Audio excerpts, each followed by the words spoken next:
Hello ladies, enbies and gents. In this video I'm going to be explaining to both Noel Plum and the, as of the time of writing, 472 people who liked his recent video, the basics of socialism. But really I need to focus a little bit on Captain Andy and his response, because it was a response. Because as well as it incorporating Jeremy's video, as Captain Andy points out, it's a response to a conversation that we have had when he'd said about YouTube and YouTube should be publicly controlled, and I had asked him to expand on what he had to say. So did he expand on what he had to say? Did he furnish me with a response? Yes, technically he did, but in many ways that response is less than useless. Why is it less than useless? One, because we all know, don't we? When somebody asks us to elaborate our plans for something, we all know what the tough parts of that are going to be. And Andy is no different from that. And yet all the difficult parts, all the difficult questions that you would need answers for, he never touches on his video. He just serves himself up a series of softballs and addresses the tiny little part, which is the easiest part to address, that anybody could address, that doesn't deal with any of the intractable issues. Okay, what I provided was a fairly simple overview of how a site like YouTube would function in a libertarian socialist society. I kept it simple for the benefit of the viewer, not for my own benefit. I find it rather odd that Jim expects me to somehow know what he does and does not know and preemptively address the aspect of libertarian socialism that he might personally be struggling with. There are, however, a number of very big misunderstandings that Jim demonstrates in his response, and I'm going to address those as something of a matter of urgency, because I'm quite worried that seemingly this many people are wandering around not liking socialism without knowing what it actually is they don't like.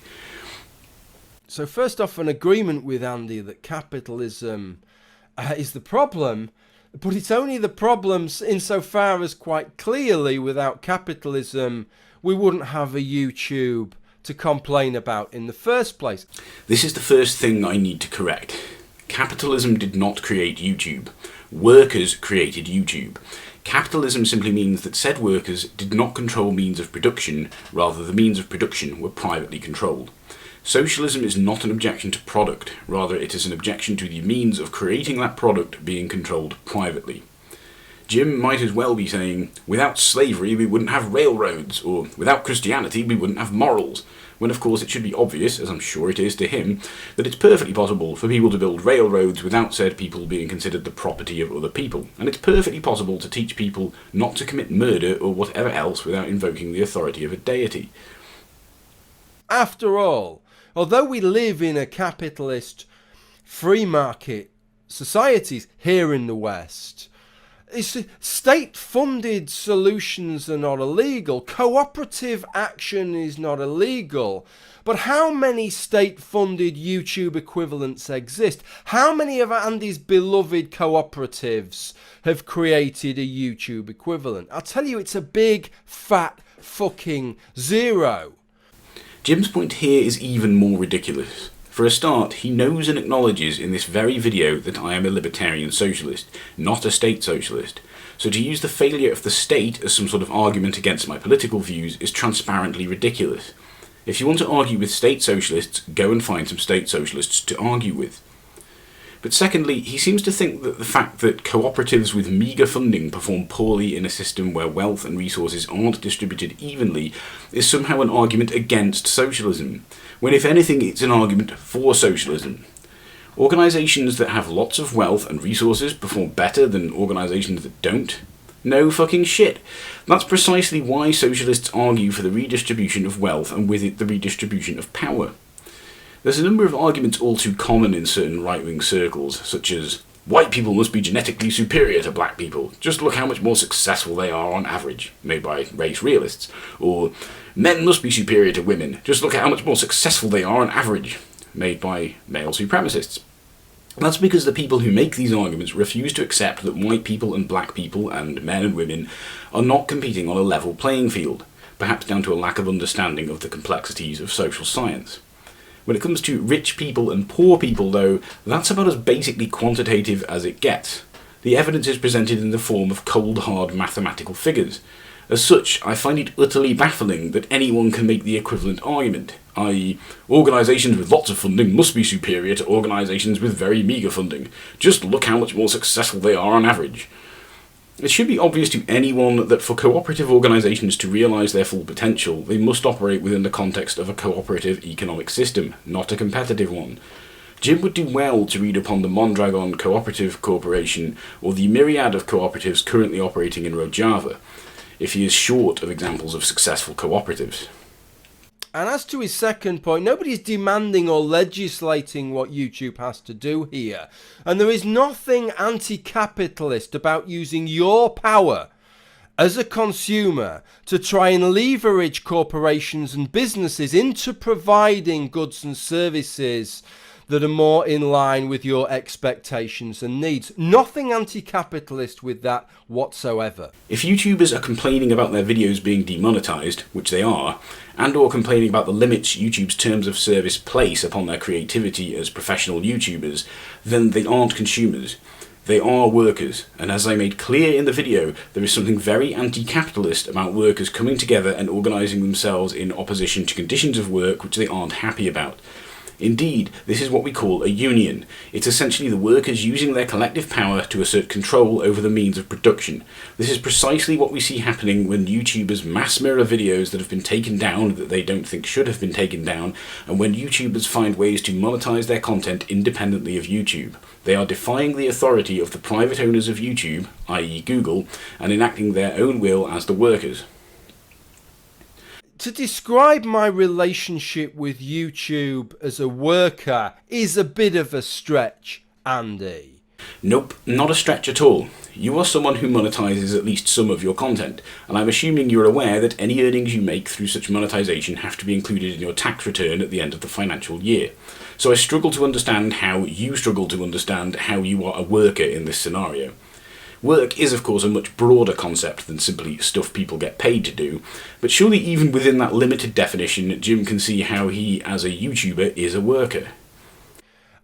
YouTube is a service. They are providing a service for me. They're not duty bound to do it, and it's a privilege that I have. That even if they cannot find anybody stupid enough to want to place adverts on my videos, then they will still, Andy, free of charge, host my videos on their servers. They will advertise my videos through the search function to people all around the world, and they will provide the bandwidth to serve those videos all around the world. Last month I had my best ever month. 3 million minutes of my content was served all around the world, Andy. And even if not a single one of my videos was monetized, they would still advertise those videos via the search and recommended videos for features and still serve them all around the world. How marvelous is that? How privileged am I that there is this corporation that is prepared to do that? That is a privilege, not a right. And to regard me as a worker and that any complaints I have is equivalent to some kind of lefty union dispute is absolute bollocks. If Jim views being allowed to upload content to YouTube as a privilege rather than a right, then, well, that's a bit of a dodgy thing to say if we're talking about free speech, which I think most of us would agree is a right, not a privilege. Let's remember that if the argument we're hearing from certain capitalist YouTubers is that YouTube is violating their freedom of speech by taking down or demonetizing their videos, then that is incompatible with the argument that being able to upload and or monetize videos on YouTube is a privilege. I'm sure Jim already knows this, but YouTube hosts our videos for free because it's in their best financial interests to do so, not out of the goodness of their hearts. After all, who in their right mind would pursue YouTube as a career if they were having to pay money to use the service long before they had anything like enough subscribers to make monetization even slightly profitable? YouTube know that in order for the PewDiePies and Jenna Marbles' of this world to come into being as profitable professional YouTubers, they have to first be allowed to start off as hobbyists. All YouTube are doing here is speculating to accumulate. The people whose hobby they are paying to accommodate today could well be the people who have millions of subscribers tomorrow, and who are bringing in more than enough advertising revenue to make up for it. As such, freeloaders such as myself, who don't make ad-friendly content, and who don't attract any significant amount of visitors to the site, are a small price to pay. This isn't me benefiting from capitalism, given that as under a libertarian socialist system, I would still be allowed to host my content and I'd have a say in the terms of service of the site, as I outlined in my original video. And this is something that I've talked about before. Not in a video, but I've talked about before. Where has this idea come from? That whenever anybody takes any kind of collective action, that somehow that is inherently a left-wing thing to do. Where has that come from, Andy? What about the CBI, Andy, right? The organisation that represents businesses in the United Kingdom. Is that a left-wing organisation, Andy? Are trade cartels, are they left-wing organisations, Andy? What about the Institute of Directors, Andy, that collectively represents directors in the United Kingdom? Is that a left-wing organisation, Andy? I'll give you the answers. It's no, no and no in that order, Andy. There is nothing inherently left-wing about taking collective action. No, trade cartels or anything similar are not left-wing. But they also aren't examples of workers collectivising. They are examples of business owners collectivising. It's more than a bit disingenuous of you to act like this difference is somehow trivial. On the contrary, it's very significant. Workers controlling means of production, rather than private business owners controlling means of production, is the very thing that distinguishes socialism from capitalism. And, in fact, even in terms of union membership, right? I mean, I am somebody, most of my working life, I have been a union member. I've been on picket lines, Andy. I have been on strike. Andy, just tell me this, right? Because I know that you have a pretty low opinion of capitalists and regard them as somewhat evil and self-serving. Just answer me this, riddle me this, Andy. If that is true about capitalists, why wouldn't a capitalist join a union? Why wouldn't a capitalist do what is in their best interests, which is to join an organisation which will represent them, because their collective power is greater than them all acting individually? Please explain to me why that is anti-capitalist to do that. I find this question beyond bizarre. Unions are the means by which workers assert control over means of production. Capitalists are people who believe means of production should not be controlled by the workers, but rather should be privately controlled. So when you ask me what is anti-capitalist about being part of a union, you're basically asking me what is anti-capitalist about being anti-capitalist, or what is pro-union about being part of a union. To acknowledge that unions do represent the collective interests of the workforce is to acknowledge that privatisation does not. Ergo, to support privatisation in full knowledge of this just seems bizarre in the extreme. I think, though, what Noel Plum is getting at here is that I dislike capitalists because I think they're selfish, and that by joining a union, a person is looking after their own interests and is therefore selfish.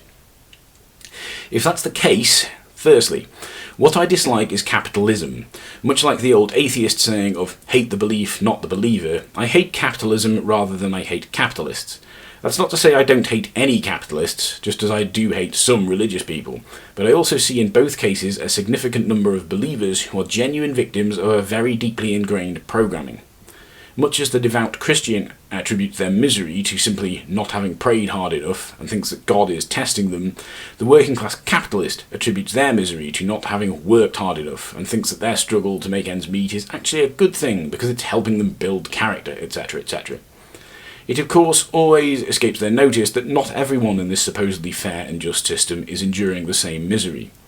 We see the same phenomenon with female anti-feminists, transgender transphobes, gay homophobes, etc., etc.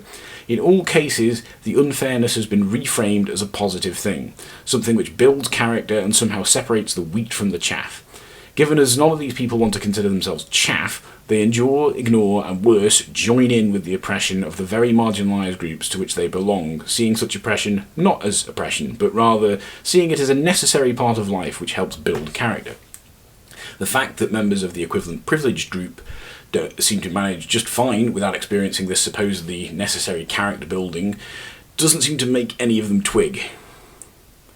Such is the insidious nature of the deeply ingrained programming we receive from the influences around us, be it our families, our friends, the media, etc., etc. Secondly, for an act to be selfish, it doesn't simply have to be something that benefits the individual, rather it has to be something that benefits the individual at the expense of other people. So no, joining a union is not selfish because it benefits everyone in the union.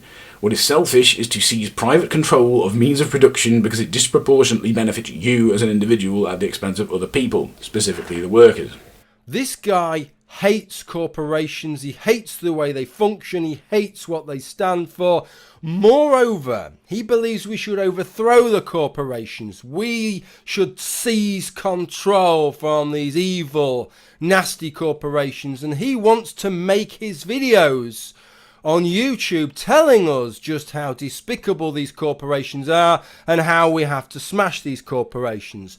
And what really sticks in his craw is that these corporate advertisers are not prepared to pay him, to fund him, to make these videos saying what a bunch of bastards they all are. No, Jim.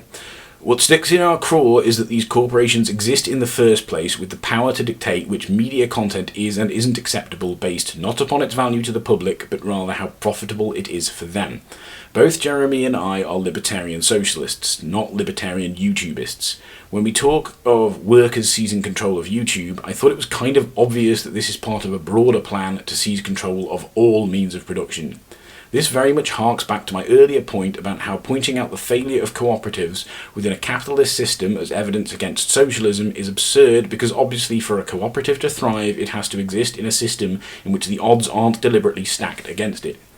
If you want an example of people who think private corporations should pay them to say whatever they want immaterial as to whether or not it is of financial benefit to said corporations, you need look no further than the very right-wing YouTubers I featured in my original video. Noel Plum has argued that he doesn't believe in a completely free market. He believes there should be some restrictions on how privately owned businesses operate.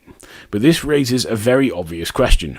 Where do we draw the line? Anybody who is anybody, Andy, and even most people who are nobody, such as my good self, believe that there should be restrictions on how private businesses and enterprises run. Yeah. Jim, you might want to read up on something called anarcho-capitalism. When I first heard the term anarcho-capitalism, my response was something along the lines of, anarcho what? Given as surely anarchism and capitalism are mutually exclusive of one another. But upon investigation, I discovered that whereas anarcho-socialists believe in means of production being publicly controlled rather than state-controlled or privately controlled, anarcho-capitalists believe in means of production being privately controlled rather than state-controlled or publicly controlled. I appreciate that you don't believe in this gibberish, as I made clear in this video, but let's not pretend these people don't exist. If you want an example of one of these people, who you seem to think don't exist, Paul Joseph Watson, who I did feature in my original video, here's one. I don't spend a great deal of my time trying to debunk anarcho-capitalism, given as it's a fairly self-defeating ideology, given as without a state it would be impossible to maintain any kind of private property rights.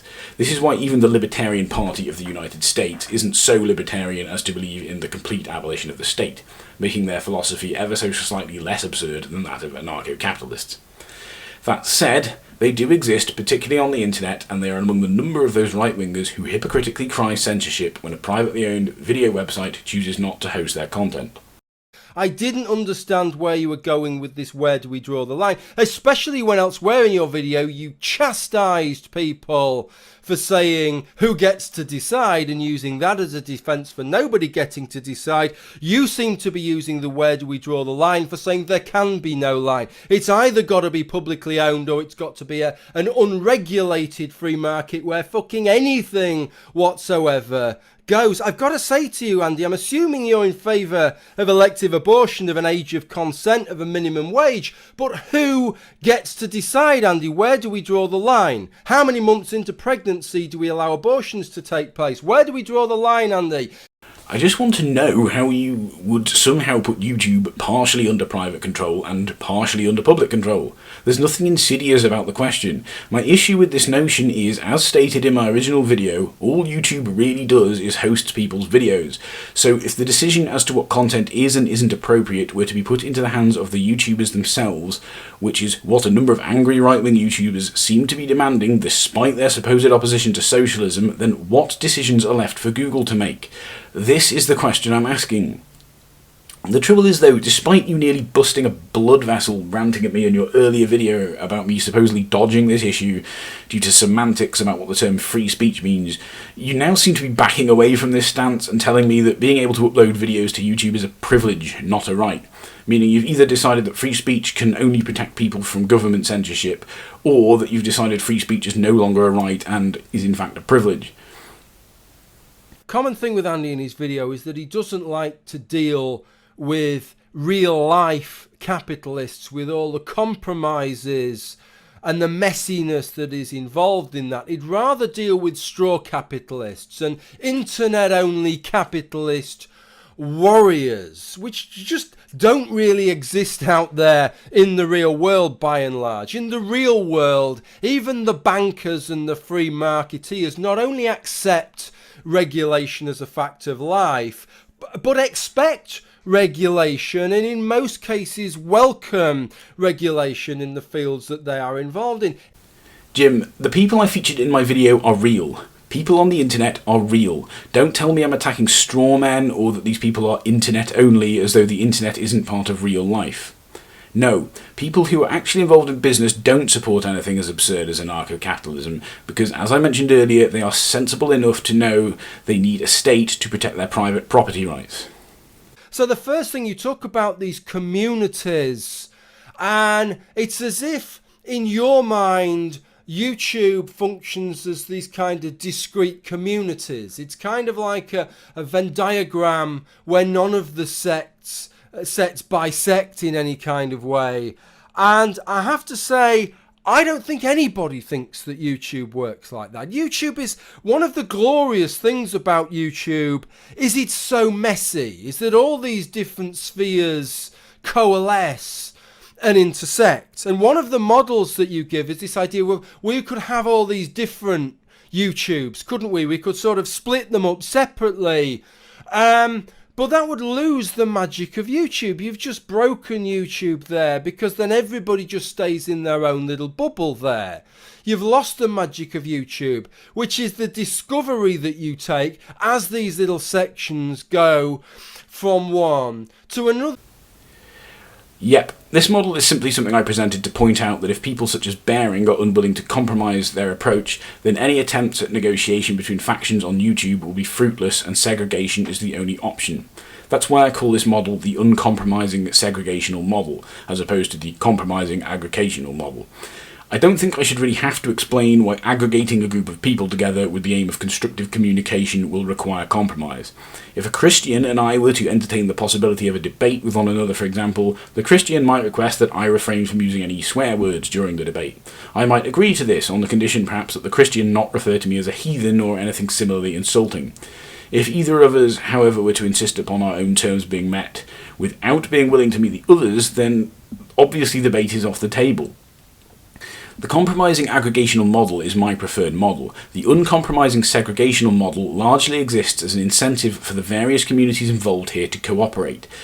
Essentially, it shows them that the undesirable alternative to compromise and cooperation and makes them realise that compromise and cooperation is the only option. What you're saying is each one of these little communities, which you are hopelessly describing as discrete communities, are going to have a representative. If I was part of one of those, so the atheist community puts their representative forward and says this is how we want things, and the vegan community has their representative, and the white nationalist community has their representative. Right, but if I was a member, if I felt committed to one of them, I'd immediately say, right, hey guys, listen, we can't just advertise ourselves as a white nationalist community. We need to sort of we need to sort of start splitting this to a North American nationalist community and a Caucasian nationalist community and the white nationalist community and the neo-Nazi community, and try and create all these different things, because then we're going to get a load more representatives, aren't they? And what's going to stop that, Andy? Because who decides? Because in real life, Andy, YouTube doesn't have these discrete communities. So who is, given that there are no bosses, right? This is where my mind is blown before anything else has happened. Who is going to decide what constitutes a community to have a representative and how much weight that particular community has? It's not just that wasn't clear, but you didn't make any attempt whatsoever to clarify it, and it must be obvious to you that isn't clear. So I really didn't understand that. Jim, I kind of assumed most people know what unions are and how they work. The white nationalist community arbitrarily dividing itself into several smaller communities so as it can have several representatives doesn't give it more power. It just means that it's wasting its time sending several people to present the same arguments to the rest of the representatives which the rest of the representatives, won't find acceptable. The representative of the social justice community isn't going to be any more accepting of a proposal that racist harassment be allowed if it comes from one representative or 10 representatives. I refer you back to my hypothetical debate with a Christian. It doesn't matter how many Christians you can find who agree that the Christian should be allowed to call me a heathen while I am not allowed to use swear words. If I'm not happy with such unreasonable terms, then I am under no obligation to accept them. What I am proposing here is not a majority rules system of democracy. This is why I proposed the non-compromising segregational model as an alternative. It's what we do when we simply cannot reach a compromise.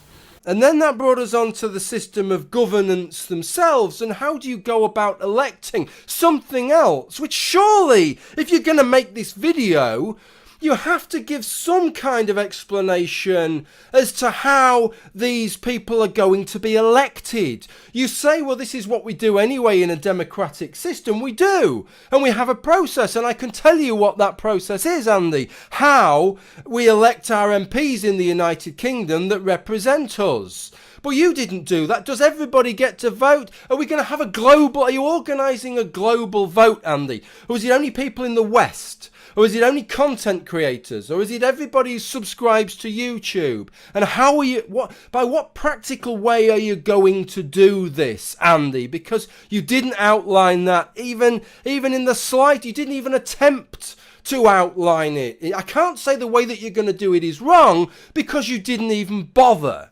Again, what is confusing you about voting? I agree, if it were some radical new idea I were proposing that wasn't already a thing in the society we currently live in, then I would certainly owe my viewers a more in-depth explanation. But that isn't the case. I will explain that the sort of communities we have on YouTube would need to be more formalised than they are now. But again, we live in a world where we already have unions, so surely I don't need to go into detail as to how union membership works, for the same reason I don't need to go into detail as to how voting works. Regarding the Venn overlap of communities, I don't see this as an issue given as people can already be a member of more than one trade union. Indeed, someone such as myself, who is a member of the atheist community, the vegan community and the social justice community as is, would be a member of those 3 unions. What are you suggesting? Is this something that we're going to cut from fresh cloth? Or is you suggesting that it's like we're going to seize YouTube, right? That some government, maybe the US government, is going to pass a law that says that Google has to hand YouTube over to the people, right? It's one of these things, it's like, well, yeah, okay, well done all these years on funding this thing and coming up with this marvellous thing that no fucker else has managed to do, right? That for all your fucking cooperatives, they've not created a single fucking one, but what we'll do is we'll just fucking pillage yours and you can fuck off and spend your capitalist bastard money creating something else that then we can steal off you in the future. Is that what you're suggesting? We're going to steal YouTube effectively off Google? Or are you suggesting that we're going to create something afresh out of nothing?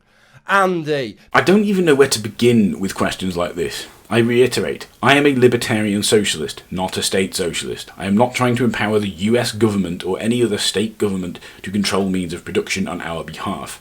I am advocating for direct public control of the means of production via unionisation.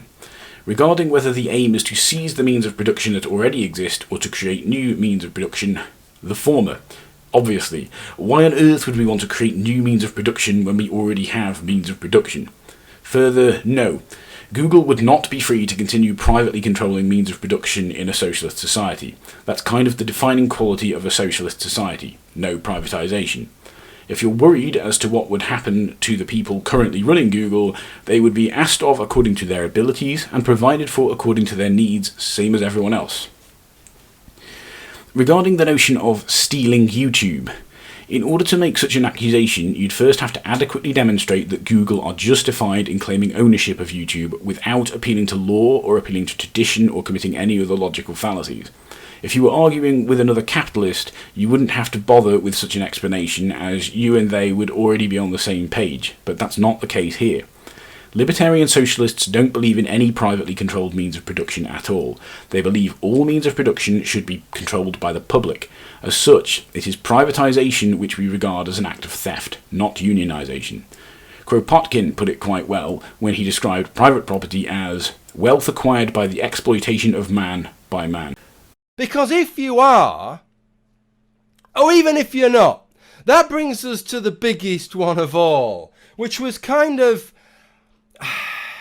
It's like it made your video... I'm not saying your suggestion is naive, but what you gave me in this video was naive to the point that it had me laughing. And the reason was because of all the problems that we'll need solving here, you tackled this bit, right? You tackled... What is YouTube about?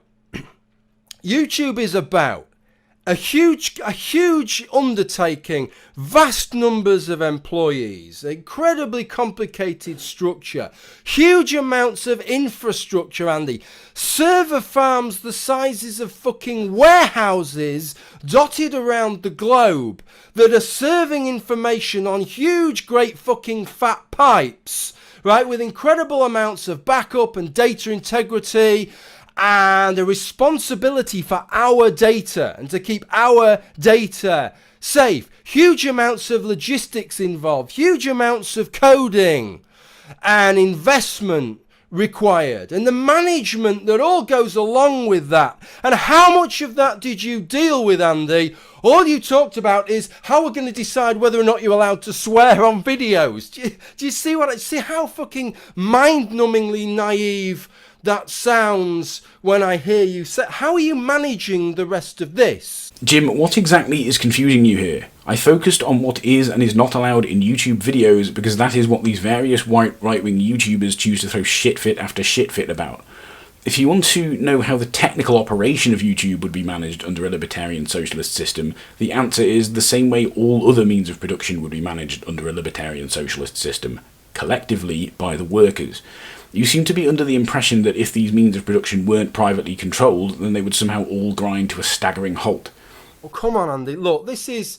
Even you, Andy, have got to watch this and think, I'm out of order here. You've got to think that you're out of order here. You say it, yeah, the funding... Advertising is the problem with the funding, right? And the fact that it gives them control and that can manipulate the kind of content. But you accept that funding is required. You know you cannot make that video without discussing where the funding is going to come from. You just say, well, the funding, we can apportion the... Apportion what fucking funding, Andy? Jesus! You've not said where the... What funding? If it's not advertising... If it's not advertising, Andy, if it's not advertising, where is it coming from, Andy? Right, and I don't care, maybe you have an answer, but how can you make this video and not tell us, come on, how can you not tell us what that answer is? And just say, well, yeah, we can apportion the fucking funding. Come on, man. You can't do that. Where's that? It's obviously not coming from advertising. You don't like that, right? And the things that the changes that you're going to make isn't going to make a damnedest bit of fucking difference, because Coca-Cola is still going to say, I'm not having my fucking adverts, right, on this political material. Go fuck yourselves, right? They're still going to say the same thing, aren't they? So where is it? It's not coming from... You're not going to levy a global tax around the world, I'm assuming, right? You're not going to get a global tax around the world. And so what is it? Is everybody going to pay a subscription? Should we change the name from YouTube to Middle Class Tube or Bourgeoisie Tube, because they're the only fucking people that will be able to afford to use it anymore? I'm assuming that is not your solution, Andy, because that will be the last thing that you would want. So how the fuck can you not tell us where the funding is coming from? Okay, so please, Andy, I would request from you, right, to make a video explaining how our tube would work. A proper one explaining how it would work. That would be really, really lovely. Thank you, Andy. Okay, I've already been over this, but it bears repeating. I am not just advocating for public control of YouTube, I am advocating for public control of all means of production. In such a society, we would no longer have corporations such as Coca-Cola, who, given their propensity for murdering trade union members, would be among the absolute first against the wall when the revolution comes. Socialists of most stripes, be they Marxists, anarcho-syndicalists, or whatever else, tend to subscribe to the philosophy of from each according to their ability to each according to their needs. As such, we advocate for wealth redistribution, and with it, the redistribution of power. The whole point of publicly controlling YouTube is so as YouTubers would not be answerable to private companies or to a state, but rather answerable to the people, so as a society we collectively agree where funding is to be allocated. When workers control means of production, workers receive the full fruits of their labour. They aren't having the lion's share of it taken from them by some self-declared private owner. As such, we no longer have a class system, so Noel Plum's notion of a middle-class tube is a nonsensical one. When workers control means of production, wealth and resources will be distributed fairly and evenly to each according to their needs. We already see a certain degree of this in practice, such as the funding of public services such as the NHS through national insurance, or the funding of the BBC through the TV licence. Ever noticed how the BBC is commercial free? That's because it's a media organisation that doesn't rely upon funding from advertisers. And that's something we have achieved despite living within a system where wealth isn't evenly distributed. With that in mind, the notion that we somehow couldn't find the appropriate funding for a publicly controlled social media in a society where we do have even distribution of wealth is absurd.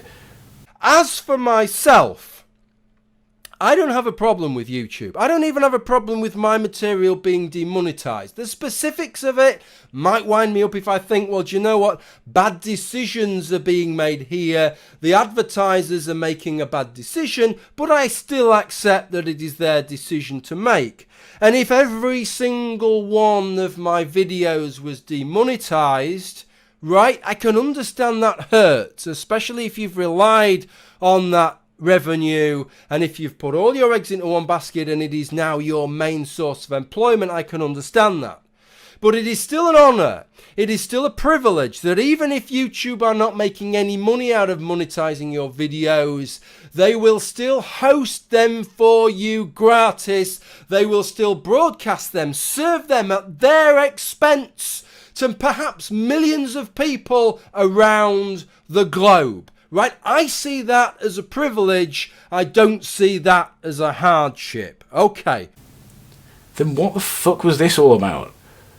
When you look at Amnesty International, they are interested in governments and sovereign states and them overstepping their bounds, and so that is the kind of definition of free speech that they're going to look at. And you can go back to the 1800s when people started talking about free speech and people like John Stuart Mill. But society is very different now to what it was then, Andy. You can understand then free speech is very much about being able to stand on a fucking soapbox and tell the world what it is that you believe, because in those days public spaces was owned by the government, but the world is very different now. We have things now like YouTube, which is in effect a private public space. It's privately owned, but it's just as much a public space in the way that it acts out as is your local town hall square or your local park.